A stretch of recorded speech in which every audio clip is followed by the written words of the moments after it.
बिस्मिल्लाहिर्रहमानिर्रहीम। अस्सलाम वालेकुम वरहमतुल्लाहि वबरकातुहू। अपने प्यारे कलमकार साथियों और बुजुर्ग पेंशनर्स की खिदमत में नवाज मोहल का सलाम पहुँचे।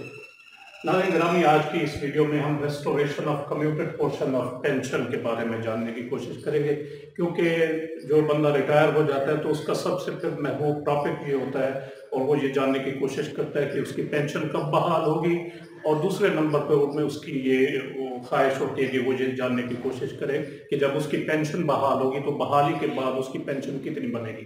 तो आज इन्हीं दोनों टॉपिक्स को हम कवर करने की कोशिश करेंगे। दूसरे नंबर पे एक चीज़ आप ज़हन नशीन कर लें, बाज़ दोस्त अहबाब मुझसे पूछते हैं कि पेंशन ऑटोमेटिक बहाल हो जाती है या इसके लिए अप्लाई करना पड़ता है। तो पाकिस्तान में पेंशन जो है ना वो ऑटोमेटिक बहाल नहीं होती, रेस्टोर नहीं होती। उसके लिए बाकायदा अकाउंट्स ऑफिस या AG ऑफिस या जो भी मुतलका दफ्तर होता है वहाँ पर जाकर आपको अप्लाई करना पड़ता है, दरख्वास्त वगैरह देनी पड़ती है और मुतलका जो कागजात PPO वगैरह शनाख्ती कार्ड की कापी, ये चीज़ें उनको मुहैया करनी पड़ती हैं, फिर जाकर आपकी पेंशन जो है इस प्रोसेस के बाद बहाल होती है। तो सबसे पहले जो है ये जानने की कोशिश करते हैं कि डेट ऑफ रेस्टोरेशन कैसे निकाली जाती है। ये पेंशनर को कैसे पता चलेगा कि उसकी पेंशन जो है वो कब बहाल होगी। इसके लिए अमूमी तौर पर आजकल जो PPO जारी होते हैं, पेंशन पेमेंट ऑर्डर्स, तो उसमें भी मेंशन होती है डेट ऑफ रेस्टोरेशन बाकायदा लिखी हुई होती है। तो अगर किसी दोस्त को पता ना चले तो ये फिर आसान सा फार्मूला है, कोई इसमें इतनी ज़्यादा लंबी चौड़ी कोई इसमें समझने वाली कोई बात नहीं है। तो डेट ऑफ रेस्टोरेशन यानी बहाली की तारीख जानने के लिए सिर्फ आपको डेट ऑफ रिटायरमेंट तो अपनी पता होगा, तो उसमें आपने सिर्फ एज रेट जो है ना वो जमा कर लेना है। उसके बाद जो जवाब आएगा वो आपकी डेट ऑफ रेस्टोरेशन होगी, बहाली की तारीख होगी। फर्ज किया एक मुलाजिम रिटायर होता है 2 दिसंबर 2010 को, ठीक है, ये उसकी डेट ऑफ रिटायरमेंट है।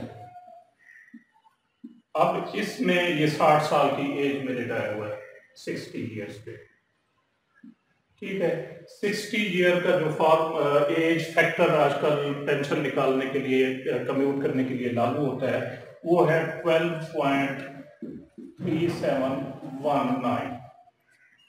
अगर इस तरफ इशारे की इस तरफ 5 हो तो फिर इधर एक बढ़ा देते हैं, अदरवाइज वैसे रहने देते हैं। तो चूंकि इधर 3 है तो 12 इसमें जमा कर देंगे, ये आ जाएगा 2022। 2 दिसंबर 2022 को इनकी पेंशन जो है वो रिस्टोर हो जाएगी। कोई इसमें ज्यादा कोई मसले वाली बात ही नहीं है। डेट ऑफ रिटायरमेंट जिस तारीख को आप रिटायर हुए हैं उसमें आपने एज फैक्टर, एज जो रेट है पेंशन निकालने के लिए, कम्यूट करने के लिए, पेंशन निकालने के लिए जो इस्तेमाल होता है, ये आमतौर पर नेट वगैरह से भी मिल जाता है, किसी दफ्तरी एहलकार से जो इसके मुतलका हो, अकाउंट्स ऑफिस वाले या कोई और आपके दफ्तर का, तो वो भी आपको मुहैया कर देते हैं। तो इस तरीके से डेट ऑफ रेस्टोरेशन जो है ना वो आसानी से निकल आएगी। अब दूसरी चीज जो हमने मालूम करनी है वो है amount of pension after restoration, यानी बहाली के बाद जो है ना वो एक पेंशनर की पेंशन कितनी बनेगी। उसके लिए बिल्कुल आसान सा फार्मूला है, आप जान सकते हैं।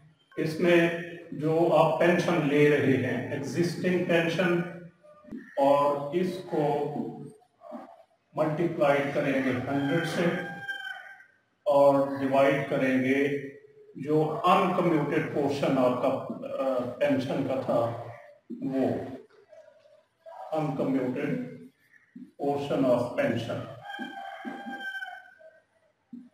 ठीक है।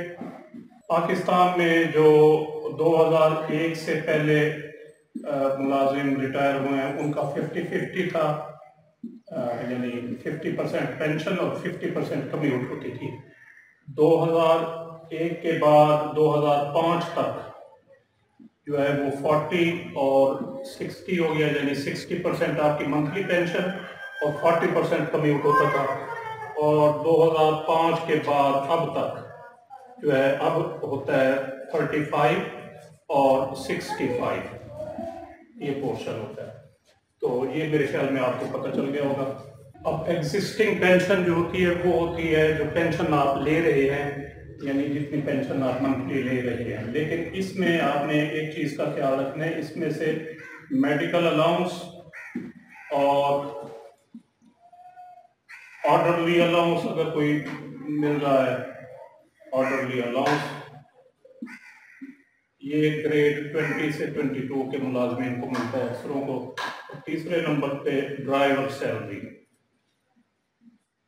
ठीक है, ये आप कोई मुलाजिम ले रहा है तो ये निकाल देंगे आपने उसमें से, अपनी पेंशन में से जितनी मंथली पेंशन ले रहा है ये 3 चीजें निकाल देंगे अगर ले रहा है, वरना मेडिकल अलाउंस तो सारे लोग लेते हैं तो वो उसमें से माइनस कर देंगे।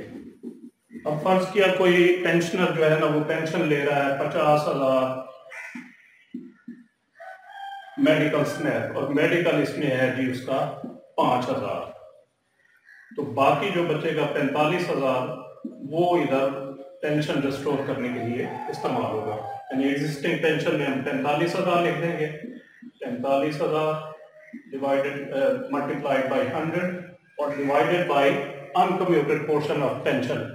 35% तो कम्यूट हो जाती है पेंशन और 65% जो वो है वो अनकम्यूट रहती है, तो इसको ये कर देंगे हम। तो इसको हम अगर ज़रब तकसीम करें 45,000 मल्टीप्लाइड बाई 100 डिवाइडेड बाई 65 तो ये आंसर आ जाता है 69,230 रुपए। ये इनकी यानी पेंशन बहाली के बाद इतनी पेंशन बन जाएगी, और जो आपने अलाउंसेस माइनस किए होंगे वो फिर इसमें दोबारा ऐड कर देंगे, यानी इसमें 5,000 फिर दोबारा ऐड कर देंगे मेडिकल अलाउंस। तो ये इस तरह बन जाएगी 74,230 रुपए पेंशन बन जाएगी इनकी पेंशन बहाली के बाद। पहले 50,000 ले रहे थे तो अब लेंगे ये पेंशन बहाली के बाद 74,230 रुपए।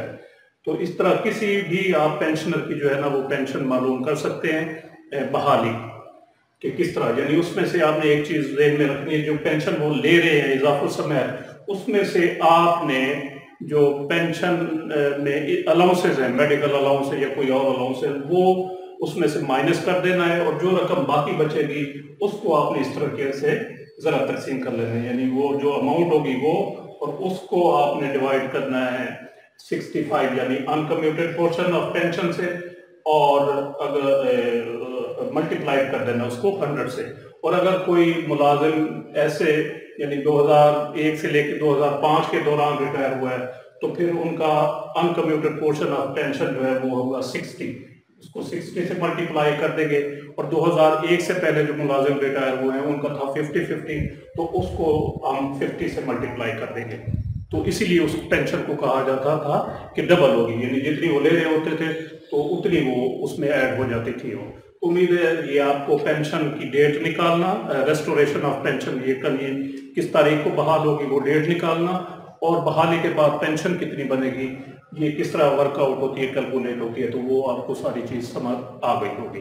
तो उम्मीद है वीडियो आपको पसंद आई होगी, जिसे लाइक और शेयर ज़रूर करें और अपनी राय का इज़हार कमेंट सेक्शन में ज़रूर करें।